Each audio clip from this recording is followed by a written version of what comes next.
Karma, and these guys certainly can shove, do have a lot of poke, and if you can land one of those seismic shoves, that is going to be devastating for two relatively squishy champions on the side here of NL and Maple. What I like as well, the Karma Talia has disengaged tools against a Chain of Corruption all-in slicing Maelstrom. So, you know, you can use the Karma E both aggressively and defensively with the Mantra on top of it. You've got a root.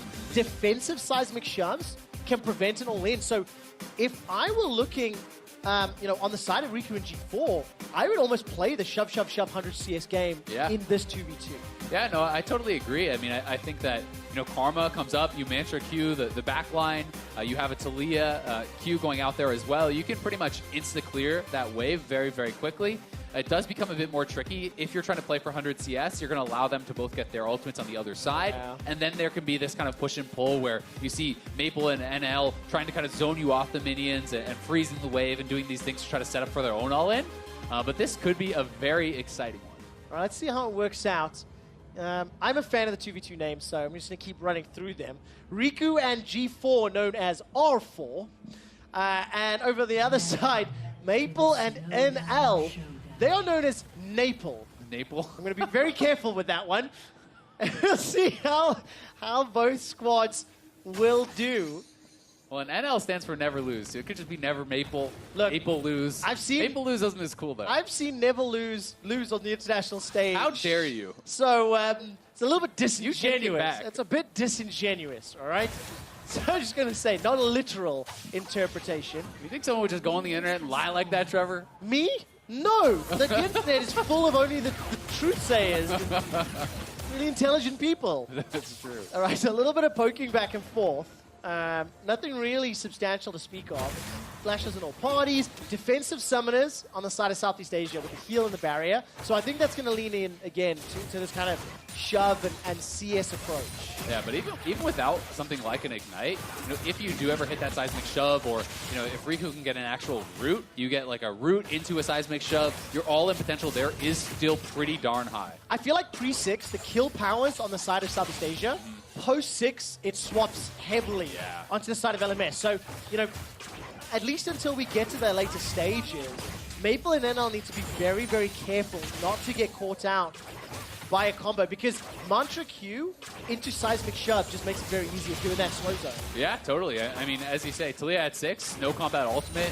You know, Karma starts with her ultimate at level 1. Obviously, it does upgrade as you do hit 6, but certainly the all-in potential can be heavily on the side there of the LMS post 6. And so far, though, they're winning early as well. I mean, they're just being better with their skill shots, you know, hitting skill shot after skill shot. And the poke on the side with an Airy Cannon and as well with a Comet Varus is very hot.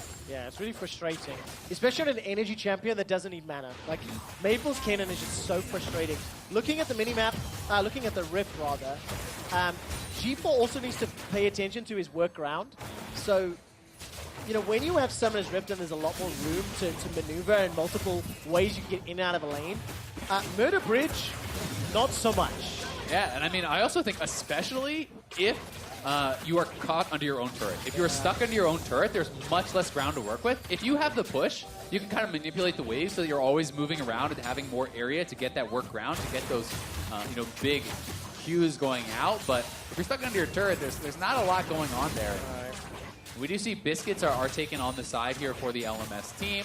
On the other side for the SEA, they were kind of more of a defensive approach instead of the sustain approach, which may be tough because you have to be scared about the all-in at 6, but they also still have a ton of poke, and you know, potions are already gone for G4.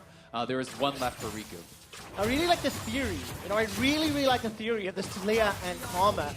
I think they're just being a little bit outskilled by Maple and NL. This is, of course, the 2v2 Pro-Am. Pro-Am, very good burst of damage by G4 rather. But Pro-Am is a term that I'm not super familiar with. You know, being South African, living in Europe, professionals and amateurs coming side by side to play with one another. G4 has professional experience. Riku, a caster and streamer and content creator. So, you know, coming together, there's this mix of worlds as we go through all of the 2v2s. And right now with a 36-16 CS advantage, Maple and NL from the LMS, they're just doing really, really well. Yeah, they're doing really, really well. And I think so much of the event is going to be about figuring out what is going to work for your unique strengths. Yeah. You know, you have to look and say, oh, as G4 barely able to get out of there. But you have to look and think, okay, what is our best chance at winning, right? You know, is it all-in strategy? Is it playing for poke? Is it looking to shove and take turrets? And, you know, kind of trying to play to your own unique strengths as players and as a team. Yeah. And also, to a degree, thinking about how the other 2v2 plays the game. Once Picks and Bans is done, now, you never know what they're going to do. You don't know if Captain Jack and Faker are going to be playing the same AD carry support style, right? Yeah. But once you see that 2v2, you have that minute to interpret how the playstyle is going to work, when your peaks and troughs in power are going to be, cater your keystones and then play towards it. Because I think Maple and NL, if an opportunity for an all-in presents itself, they can go for it. But now they've got this, like, safety net with a gigantic CS advantage, really good poke, so they can just play for 100 and take it from there. Yep. They are heavily ahead here so far in the CS department, and looking really good. I mean, we have a serrated Dirk buy as well here for NL, so all about the poke on the Varus. And they have just been avoiding almost all of the Karma Qs, which I think is really, you know, making a tremendous difference here. All right, good damage onto G4. Maple's able to get away scot-free, not a single touch. 20 CS is the lead that is building up, but also this tower is slowly being chipped away. So, you know, if NL and Maple, with a fair amount of attack damage, can get some autos, I mean, this tower's down 60% hit points. If that tower falls, that might be the first tower victory. Because we haven't had any CS victories yet, right? Both previous ones were double kills.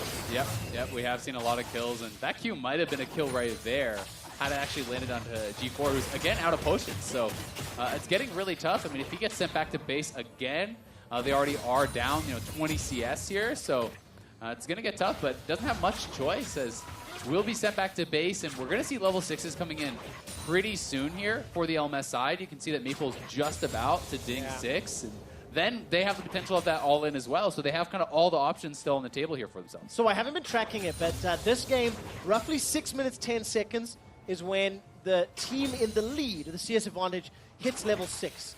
I want to keep tracking that and just see what sort of differences we get as the games play out, because we've had very wildly different picks and bans already. And I don't feel like we're going to find the optimal duos today. I think after today's games play out and tomorrow we come back for the rounds that are deeper down. Look at that.